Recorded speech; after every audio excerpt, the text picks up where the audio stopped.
Hello नमस्कार दोस्तों, आप सभी का स्वागत है मेरे YouTube channel platform of study पे। फ्रेंड्स, आज हम इस वीडियो में जनरल साइंस, जनरल नॉलेज और करंट अफेयर के टॉप 30 क्वेश्चन करेंगे जो कि बाइलिंगुअल है, हिंदी इंग्लिश दोनों भाषा में हैं।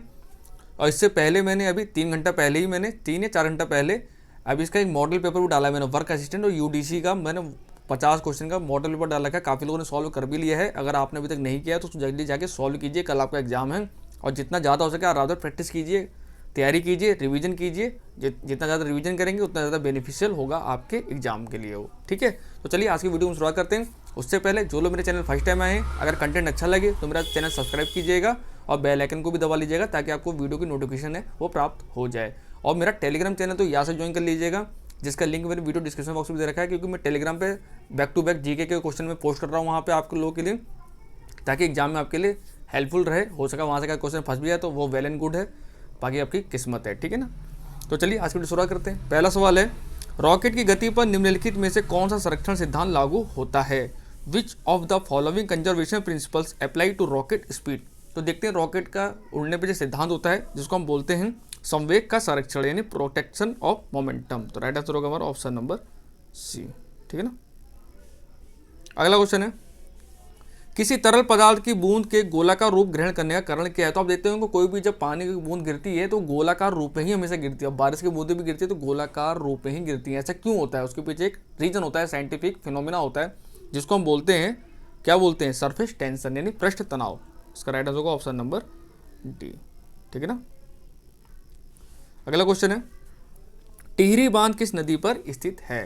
तो फ्रेंड, टिहरी बांध जो है ये उत्तराखंड में स्थित है, जो कि भागीरथी नदी पर उपस्थित है। तो राइट आंसर होगा ऑप्शन नंबर सी। ठीक है ना, अगला क्वेश्चन है, भारत में पहली जनगणना किसके समय में कराई गई थी? मोस्ट इंपोर्टेंट सवाल है, काफी एग्जाम में आता है ये। तो in which time was the first census conducted in India? तो फ्रेंड इसका राइट आंसर है वो है आपका कौन? लॉर्ड रिपन,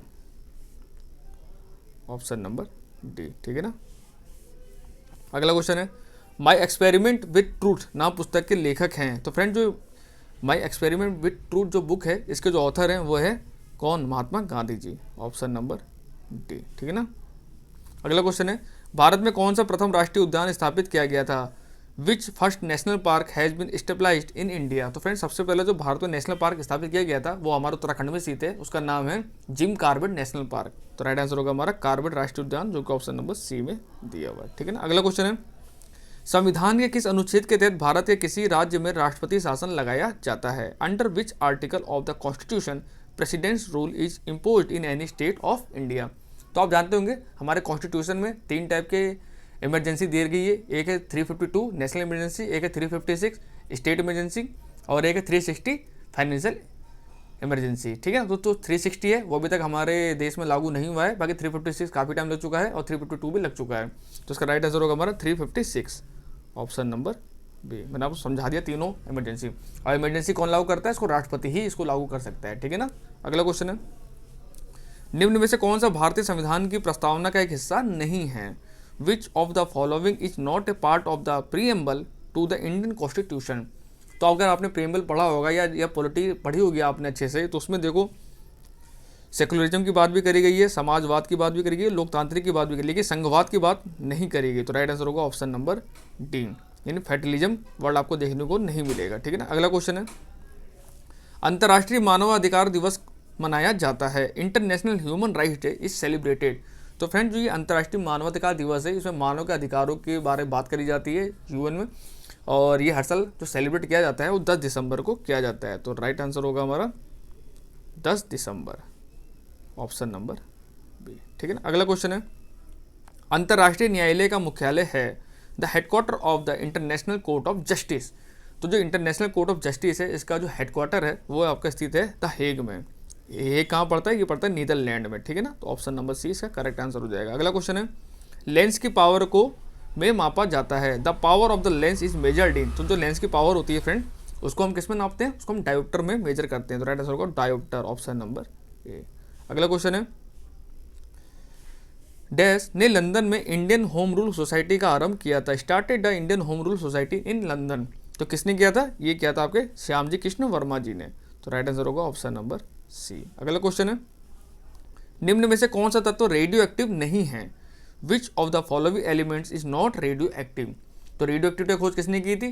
वो हेनरी बैकरेल ने की थी, जिसके लिए फिजिक्स में उनको फर्स्ट नोबेल प्राइज़ भी दिया गया था। ठीक है, और आपको पता होगा यूरेनियम हमारा रेडियो एक्टिव है, थोरियम भी रेडियो एक्टिव है और प्लूटोनियम भी रेडियो एक्टिव है, लेकिन जो जिरकोथोरियम है ये हमारा रेडियो एक्टिव तत्व नहीं है। तो राइट आंसर होगा ऑप्शन नंबर डी।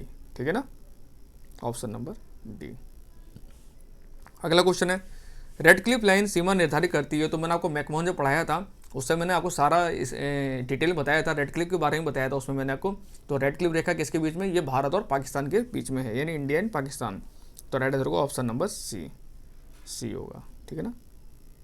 अगला क्वेश्चन है, संविधान सभा के संवैधानिक सलाहकार थे was constitutional adviser to the constituted assembly. बहुत इंपॉर्टेंट सवाल है, काफी एग्जाम में आता है। तो जो हमारे जो संवैधानिक सलाहकार थे संविधान सभा के वो थे BN Rao, option number C. अगला क्वेश्चन है, कौन सा विटामिन खून का थक्का बनाने के लिए चाहिए? Which vitamin is needed to form a blood clot. तो आप देखते होंगे जब आपको चोट लग जाती है तो कुछ टाइम बाद वहाँ पे एक ब्लड की क्लॉटिंग हो जाती है, यानी पपड़ी जैसी बन जाती है, जिसका आपका ब्लड बहना बंद हो जाता है। तो ये बहुत ज़रूरी पार्ट है आपके, और ये आपका क्या काम करता है? आपके अंदर एक थ्रोम्बिन होता है, जो आपके जो बिम्बाणु होते हैं ना वो उसको बनाने में बहुत सहायक होते हैं। तो उसके लिए जो विटामिन आवश्यक है वो है आपका विटामिन के, ऑप्शन नंबर सी। ठीक है ना। और जिनके अंदर खून का थक्का नहीं बनता उनको कौन सी बीमारी हो जाती है? उनको हीमोफीलिया नाम की बीमारी होती है, जिसमें जो आपका जो ब्लड क्लॉट होता है वो होता ही नहीं है। अगर उनको चोट लग जाए तो उनका खून जो आपका जो ब्लड है वो बहता रहेगा, उस वजह से उनकी क्या होगी? मृत्यु हो जाती है। अगला क्वेश्चन है, इलेक्ट्रिक बल्ब का फिलामेंट बना होता है। तो electric bulb is made of filament. तो सबको पता होगा ये होता है टंगस्टन का, ऑप्शन नंबर सी। इसका जो रासायनिक प्रतीक है वो है W। सो W से हम शो करते हैं, और इसका जो एटॉमिक नंबर है वो 74 होता है। ठीक है ना। अगला क्वेश्चन है, अंतरिक्ष में जाने वाले पहले भारतीय हैं। Is the first Indian to go into space. तो अंतरिक्ष जाने वाले जो पहले भारतीय थे फ्रेंड्स वो थे आपके कौन? Rakesh Sharma, option number C. अगला क्वेश्चन है, राजा कनिष्क ने निम्नलिखित में से किस अपनी राजधानी बनाया? King Kanishka made his capital है। तो फ्रेंड जानते हो क्या आप सोलो, कनिष्क ने जो राजा कनिष्क थे इन्होंने राजधानी किसको बनाया था? वो बनाया था पुरुषपुर को, ऑप्शन नंबर बी। ठीक है ना। अगला क्वेश्चन है, ग्रैंड ट्रंक रोड जो GT रोड भी बोलते हैं इसको, का निर्माण किस बादशाह ने करवाया था? मोस्ट इंपोर्टेंट सवाल है। तो which emperor built the Grand Trunk Road. तो फ्रेंड जो ग्रैंड ट्रंक रोड है ये बनवाई गई थी शेरशाह के द्वारा, ऑप्शन नंबर ए।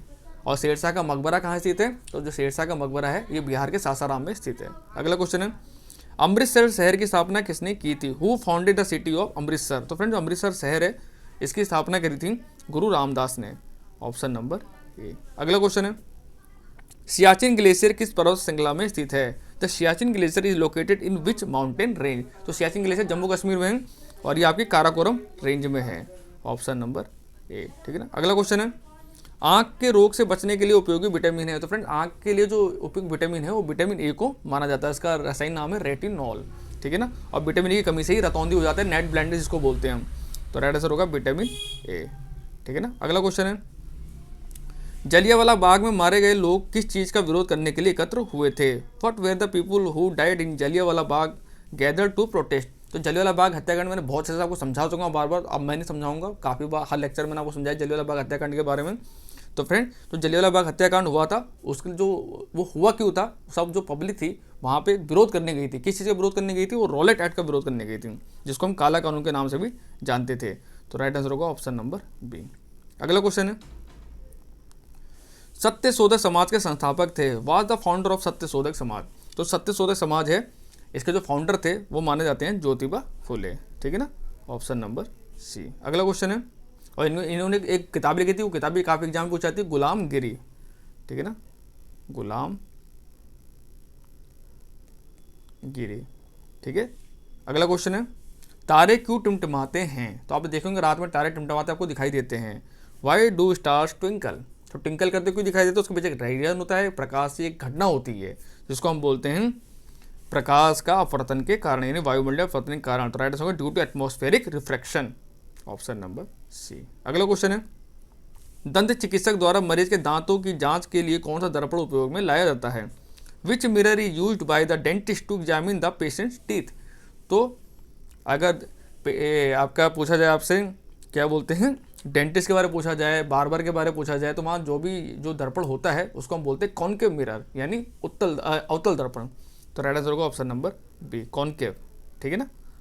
अगला सवाल है, भारतीय अमेरिकी डॉक्टर राज अय्यर को किस देश की सेना का पहला मुख्य सूचना अधिकारी नामित किया गया है? Indian American doctor Raj Iyer has been named the first chief information officer of the army of which country? तो फ्रेंड्स ये करंट अफेयर क्वेश्चन है, काफी इंपोर्टेंट सवाल है, एग्जाम में आ चुका है एनटीपीसी के। इसका राइट आंसर है ऑप्शन नंबर सी, अमेरिका।